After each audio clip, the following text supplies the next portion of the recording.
Hi, this is Asa, and welcome to my audio experience.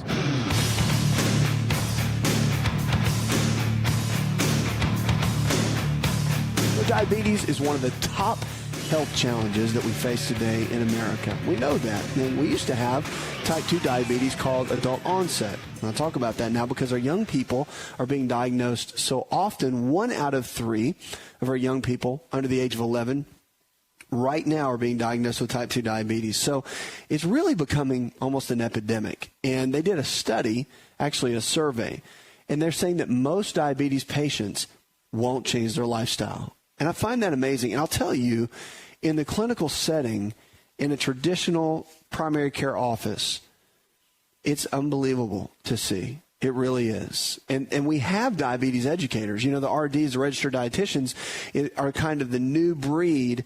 Nutritionist, or the title nutritionist, has kind of just been loosely used over the years. And the American Dietetic Association, which I'm a huge fan of, by the way, now has registered dietitians and licensed nutritionists in almost 46 states. There's only several states that just don't do either one.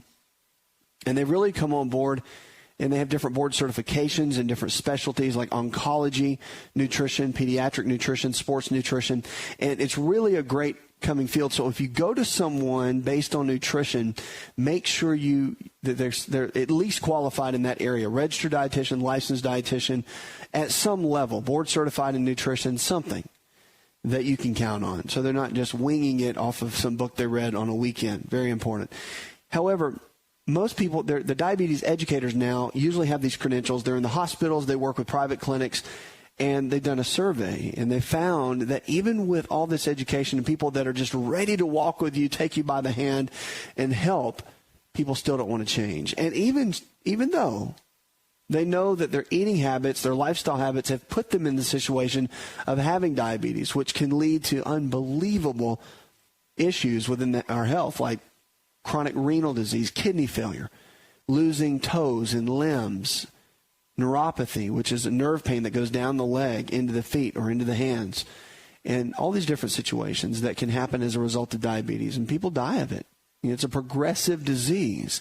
But the amazing part about diabetes is it's reversible if we're willing to change our lifestyle. And that's the key. So you have to ask the question, do you want to get well? It really is the question. And they basically asked that question to a survey of people. They said 9 out of 10 of these people, it was like 3,000 people that they checked with, they knew that their obesity aggravated or caused diabetes. Yet 7 out of 10 said they were not willing to change. Really? I mean, think about that. So you know that the disease you're dealing with, the health challenge, as I like to call it, you know that your lifestyle put you in that spot, right? So most of these people knew that their lifestyle choices, eating the wrong kind of foods over a long period of time, inactivity, whatever it might be, put them in this type of situation where now they have a disease, which is one of the top 3 diseases that we're seeing in America today, yet they don't want to do anything about it. It's like cancer. You get the diagnosis of cancer and everybody freaks out. Why? Because you've got to deal with potential of dying, depending on the stage and the level. You've got to deal with the potential of chemotherapy, of radiation, treatment that may or may not work.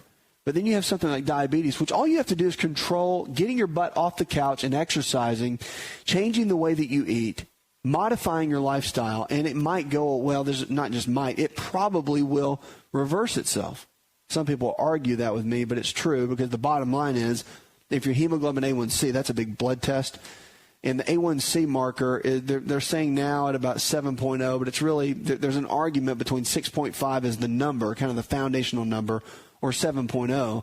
And let's say to have diabetes, let's say you're in 9.0 on that A1C blood test, okay? And let's say you modify, you lose 30 pounds, you radically change your eating habits, you start exercising, and all of a sudden your A1C goes down to 5.8, you don't have diabetes anymore. I mean, on paper.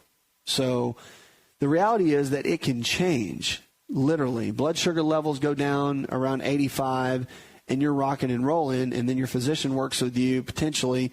Let's say you're taking metformin or glucophage or glyburide or Actos or some of the medicines out there that are standardly used for diabetes. And then all of a sudden you come down to a place where you decide that you want to get well. You make these changes and you become the top 2% of America that says, okay, I'm willing to make a change. Because they did a survey and obviously people don't want to change.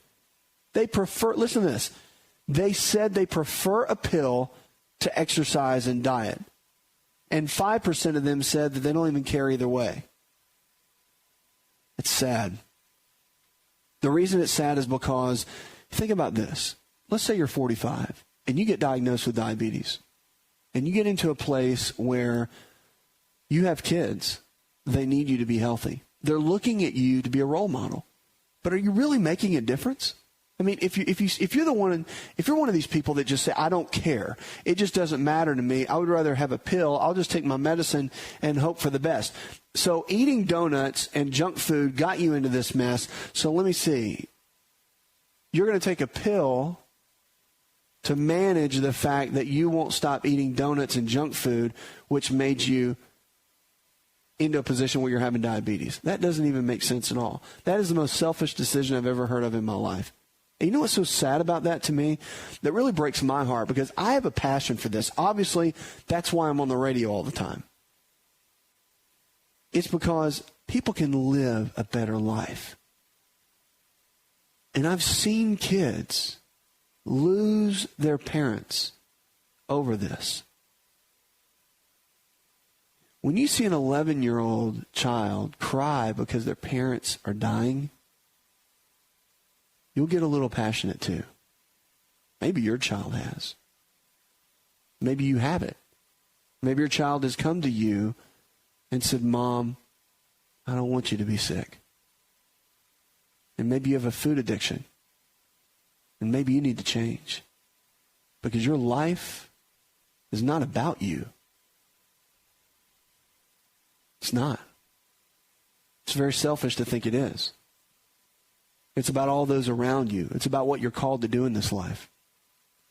And when you've been given a disease, especially one that doesn't have that much of a genetic link, it has some, but not that much that you can't overcome it. It's not like type 1 diabetes. You don't have to pay for it. It's like giving you a brand new car. All you have to do is take care of it. Vacuum it, clean it, wax it, park it in the shade. That's all you have to do. And the great thing about it is if your car is all tarnished and beat up, you can restore it. And it can look brand new again. But no one can make that decision for you. And when I read a study like this about all these people that don't care, that they just want a pill over taking responsibility, it really breaks my heart. Because I see so many people that could have a better life. And I'm talking to you because you can have a better life. We can live the extraordinary life in the freedom that we deserve, but we have to be willing to take responsibility. 888-283-7272. We'll be right back.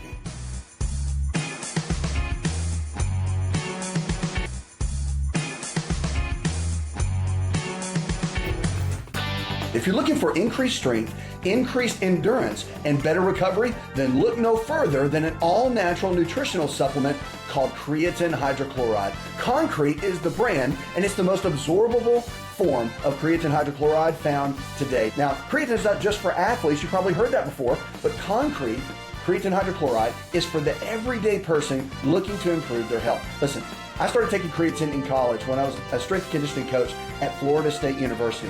And I've taken it ever since my college years.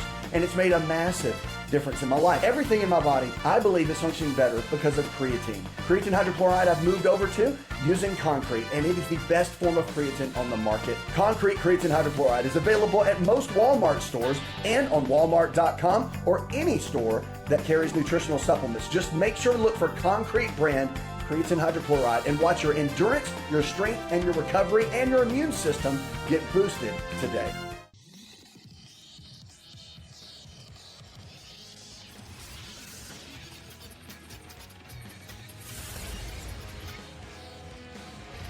To find out more, connect with On Call Radio online at InShapeNetwork.com.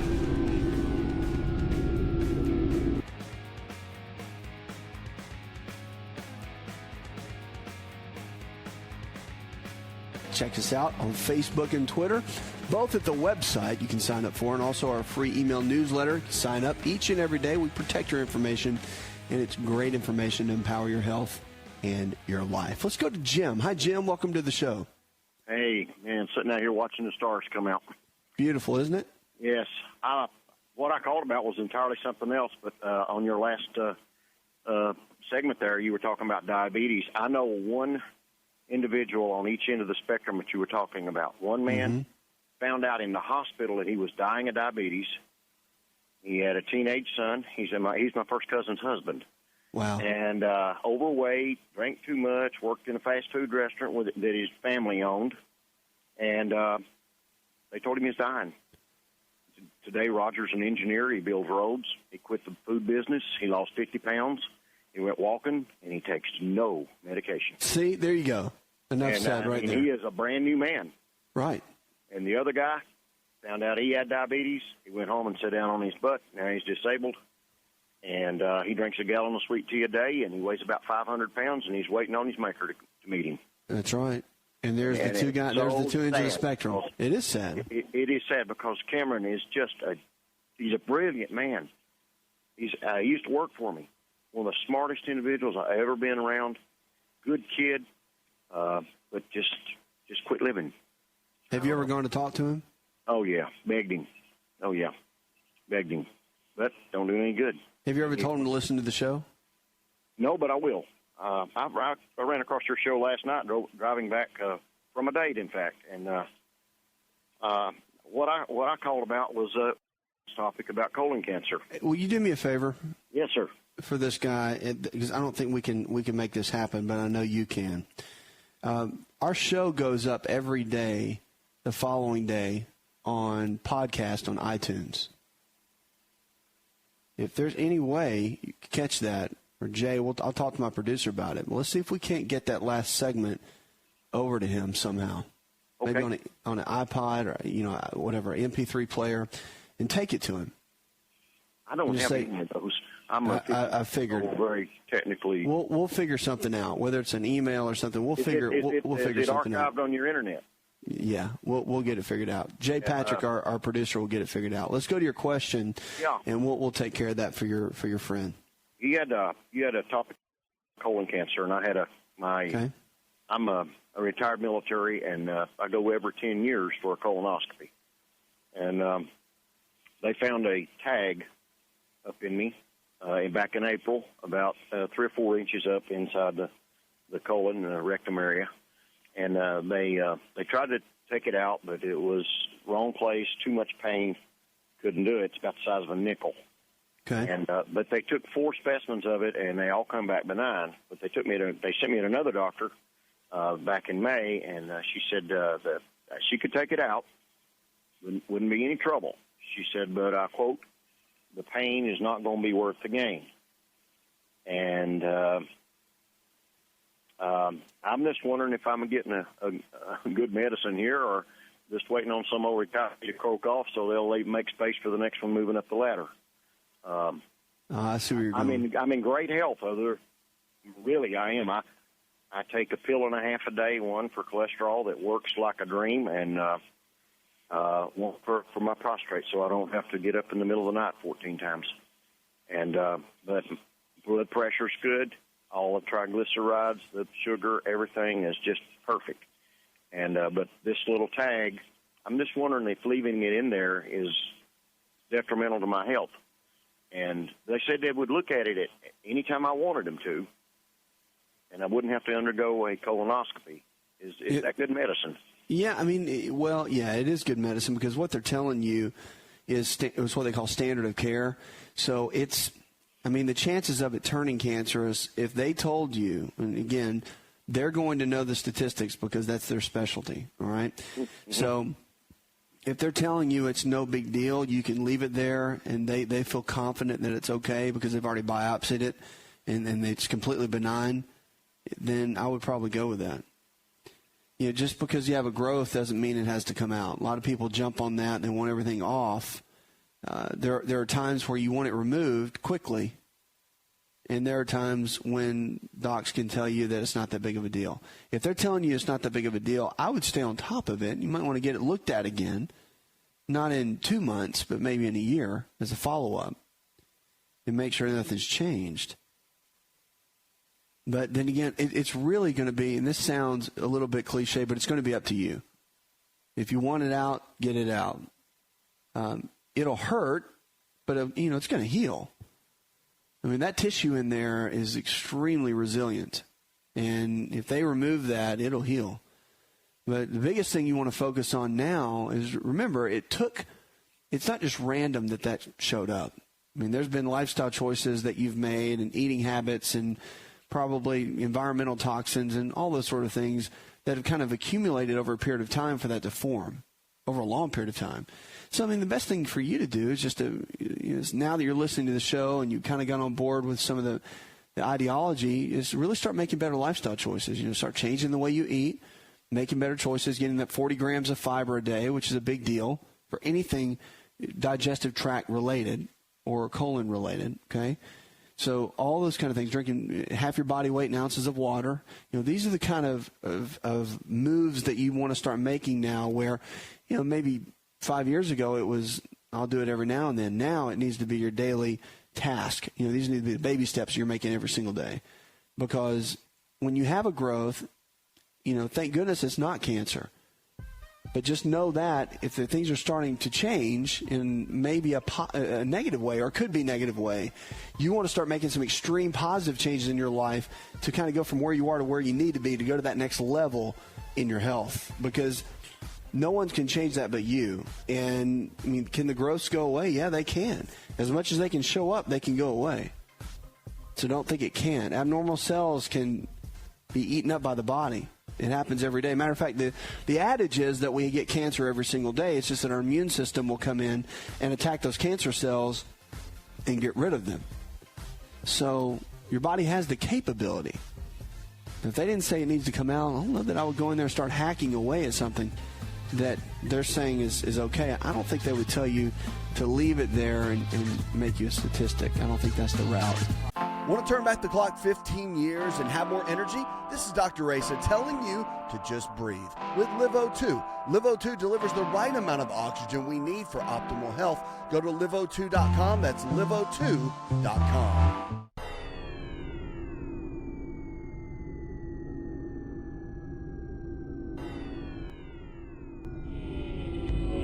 To find out more, visit the show online, InShapeNetwork.com.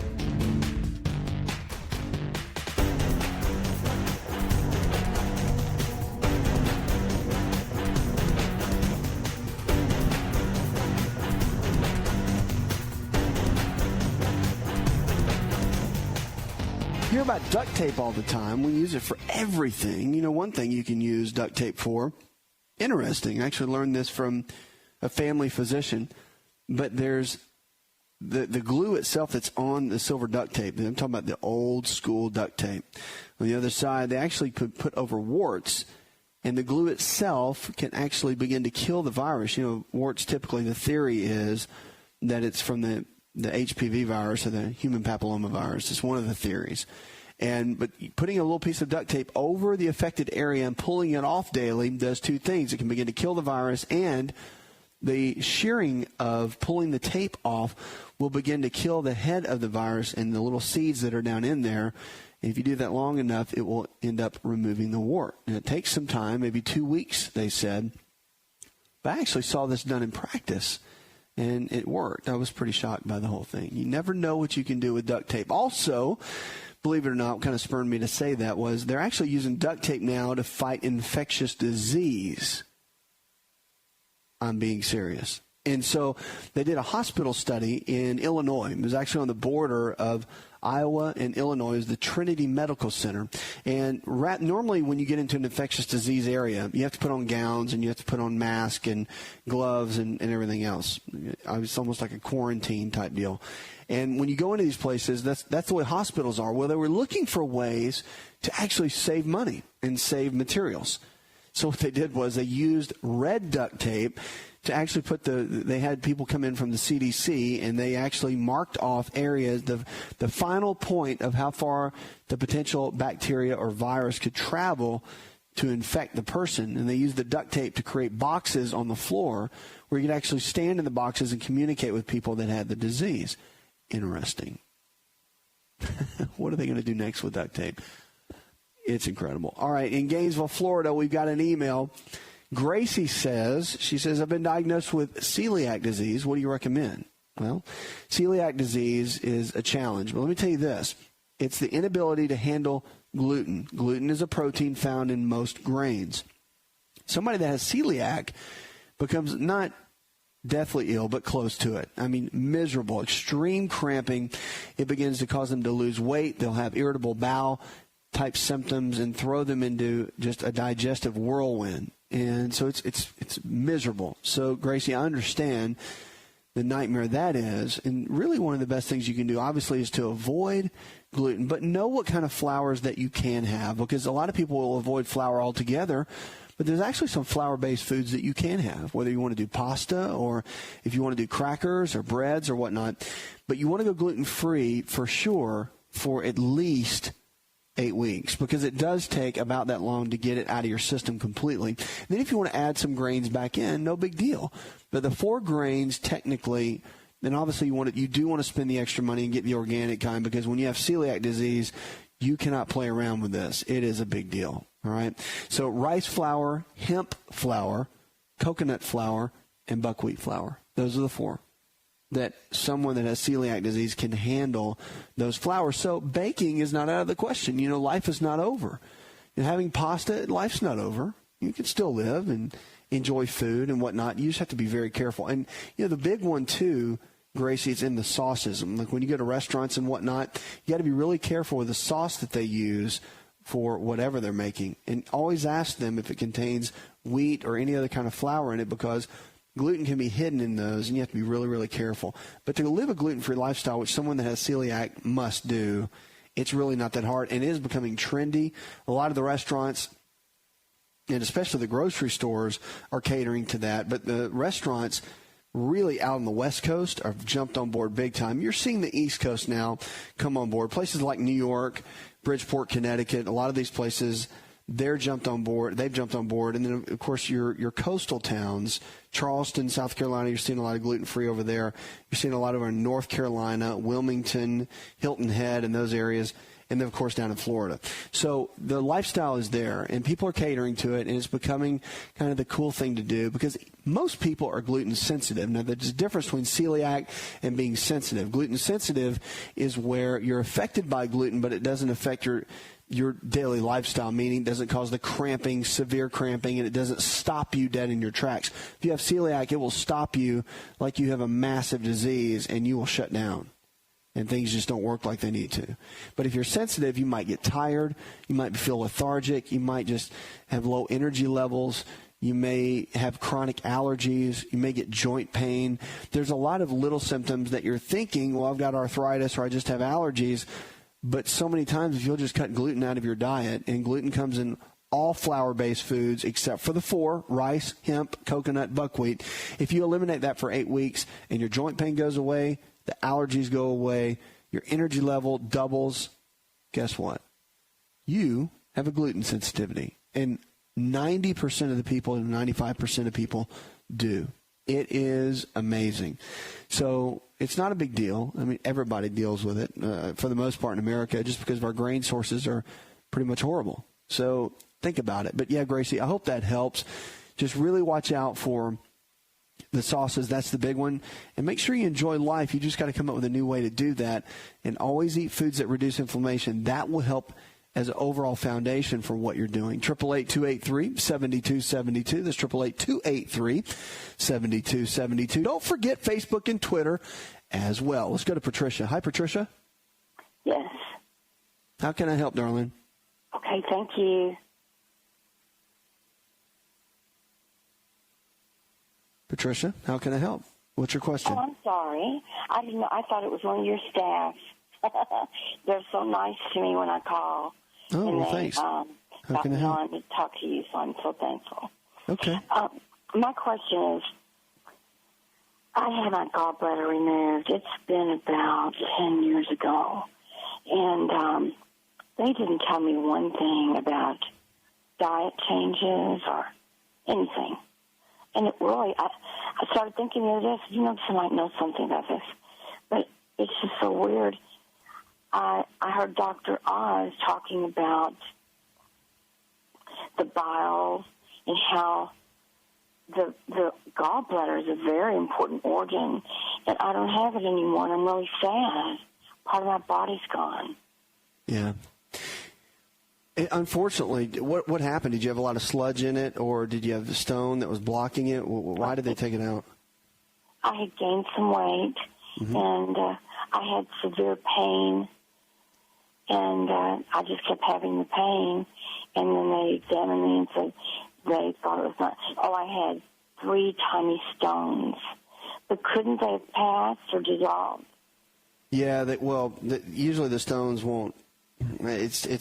They can pass, yes, but you don't really have to worry about them too much unless they're blocking, like the cystic duct or one of the ducts in the gallbladder. I mean, the common bile duct. Those are the kind of things you have to worry about. But I mean, if they're not blocking one of the ducts and you're okay, then you really don't have to worry about it. So the reality is, though, the gallbladder is important. It stores bile, and it uses the bile to help break down your fats more than anything. It's a fat emulsifier, so our body can handle the fats that we eat. And, of course, that's important. So your omega-3 fats, the good, healthy fats, are always important. Now, a couple things, too, though. Don't be discouraged that it's gone, because the body's pretty amazing. You still produce bile. It was just kind of the storage tank. So your liver still produces the bile, and your body will still utilize it, but you don't have as many bile salts to help break down the excess fats. So people that get their gallbladder taken out, they still struggle with eating foods that have a lot of fat in it. Sometimes they can get gas or cramping or whatnot. Unfortunately, though, there's a real strong connection point with the gallbladder and our brain chemistry. And they've done some research within Chinese medicine, which has been out even longer than our system, but they found within the Chinese medical system, like acupuncture and whatnot, there's a strong meridian connection, which are these energy points that connects acetylcholine, which is one of the brain chemicals. As a matter of fact, it is the number one brain chemical that our brain uses from one neuron to the other. And without getting that too involved, understand that you've got to have that brain chemical for your body, for your brain to even function well. So when we go through stress, those brain chemicals go down. So if you're under a lot of emotional stress, or you're going through a lot of physical stress, or whatever it might be, the acetylcholine levels will go down. When the acetylcholine levels go down, it can directly affect gallbladder function, and that becomes the challenge. So with the gallbladder function going down, that's where you can start getting some of the stones and the sludge and whatnot, and it can be for over and over again for the acetylcholine levels going down. So again, one of the ways you can work on a gallbladder from more of a natural perspective is to work on building up acetylcholine levels, which you can do with certain foods, and certain supplements can help. But and it's amazing. So biochemically, it makes the bile salts and it helps you break down your food. So Oz was right when he talked about how important the gallbladder is. You want to do everything you can to keep all your parts. I mean, that's what we need to do. And he's a surgeon. So at the end of the day, moving forward, whenever you're challenged to have surgery, you always want to ask why about 1,000 times and then do research and get about 10 opinions. And you didn't know any better, and that's okay. So the glycine and taurine, it can still work. And here's a really, really cool thing about the liver. They've done some research, and they found that when you remove the gallbladder, the body actually goes and forms a small little pouch underneath the liver, which is where the gallbladder used to be. So the body actually can go in. It's not a complete gallbladder, but it actually tries to make a small remnant of something that can help with the process of what the gallbladder used to do. So the body knows what it's doing. It can adapt. You're going to be fine. It's not life-threatening, but just know some of the tools to still give you a good quality of life. Are you ready to chow? It's time for Keto Chow. When it comes to eating healthy, the keto diet has become one of the nutrition leaders in optimizing health, losing unwanted weight, and reaching your health and wellness goals. No extravagant cooking, no long kitchen cleanup, and most importantly, especially for me, It's convenient. Just put quality Keto Chow powder in a bottle, add some heavy whipping cream or your favorite fat, a little water, and boom, shake it up and you're ready to chow. Keto Chow tastes amazing. So make Keto Chow easy for you and your family today with Keto Chow. Let's go chow. Visit Keto Chow online at ketochow.xyz. That's ketochow.xyz.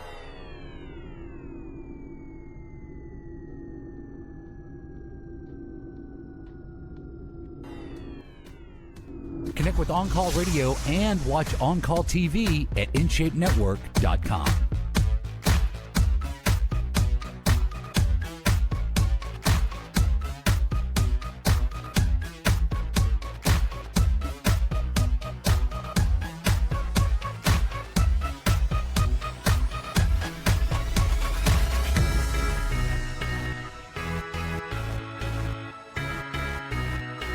The use of drugs for it, narcotic drugs, are even more prevalent. And a lot of the pain clinics are forming now, and the adage is, I think right now, that in Florida there's more pain clinics than there are in the entire country combined.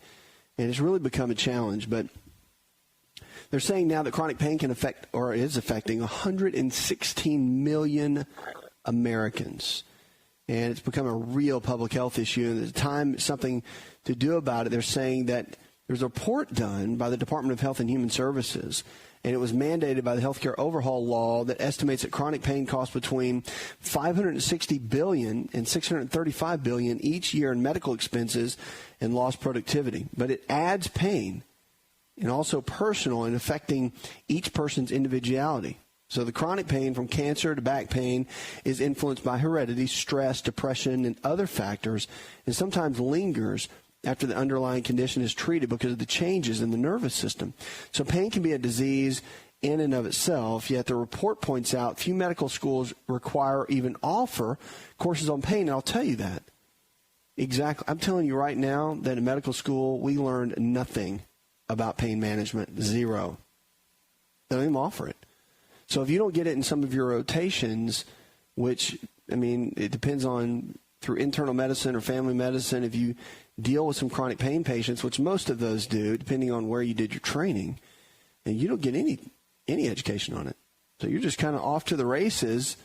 Hopefully you'll get some through an internship or residency. So as one member of the committee in this report, Dr. Sean Mackey, chief of Stanford University Division of Pain Management, said in a news release that chronic pain is a disease that affects more people. Listen to this. It affects more people than heart disease, diabetes, and cancer combined. That's huge. All right, those are your big three. Heart disease, diabetes, and cancer combined. Chronic pain is a disease, so they're calling it a disease that affects more people than all the big guns that we see in America combined. Yet we spend only a small portion of the budget of the National Institutes of Health on understanding its cause or how to treat it.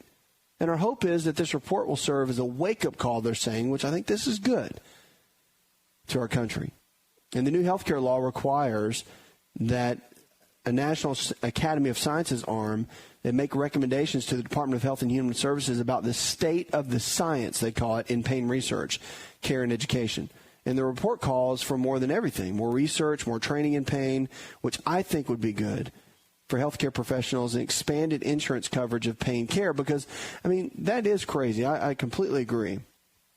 If there's no training in it, you know, with it being one of the top diseases in our country, as they're calling it, it's pretty amazing. So the government agencies and healthcare providers, professional groups, educators, and everyone, really public or private, they're saying pays for healthcare, really can help get the job done in this. And I do. I agree with that. I think that it's a huge wake-up call for all of us if you're in the healthcare field at all. And I think that without a shadow of a doubt, if it's affecting 116 million people